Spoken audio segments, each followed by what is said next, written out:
আমাদের আজকের আলোচনার বিষয় হচ্ছে হিসাব সমীকরণ। হিসাব সমীকরণের দুইটা অংশ, একটা হচ্ছে এ সমান, আরেকটা অংশ হচ্ছে এল প্লাস ওই। এ মানে হচ্ছে সম্পদ, এল মানে হচ্ছে দায়, আর ওই মানে হচ্ছে মালিকানা সত্ত্ব। এটা আমরা সবাই জানি, আমাদের বইয়ে অবশ্যই আছে দশম শ্রেণীতে।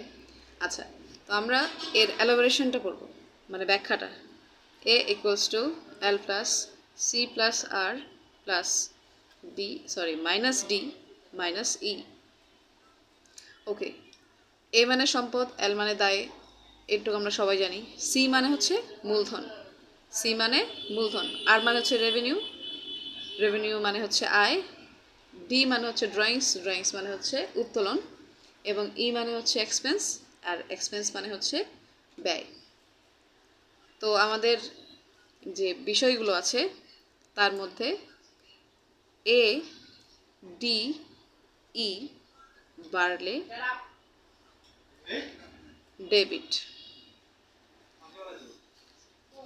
আদি বাড়লে ডেবিট, আমরা জানি আদি বাড়লে ডেবিট। সম্পদ, উত্তোলন এবং ব্যয়, এই তিনটা যদি বৃদ্ধি পায় তাহলে সেগুলোকে বলা হবে ডেবিট, এবং যদি কমে তখন হবে ক্রেডিট। অপরদিকে বাকি যে তিনটা বিষয় আছে এল, সি এবং আর, লায়াবিলিটিস, ক্যাপিটাল এবং রেভিনিউ। লায়াবিলিটিস মানে হচ্ছে দায়, সি মানে হচ্ছে মূলধন, এবং আর মানে হচ্ছে রেভিনিউ বা আয়।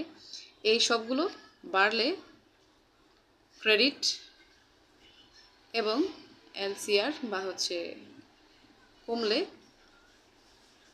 ডেবিট। তো আমরা এই চারটা লাইন সবগুলো না শিখে শুধুমাত্র আদি বাড়লে ডেবিট এই লাইনটা মনে রাখলে বাকিগুলো মনে রাখা খুবই সহজ। কারণ আগামীতে আমাদের যে রেওয়ামিল আছে, খতিয়ান আছে, তারপর হচ্ছে আর্থিক অবস্থা বিবরণী আছে, সেখানে সব জায়গাতেই এই বিষয়গুলো আমাদের লাগবে।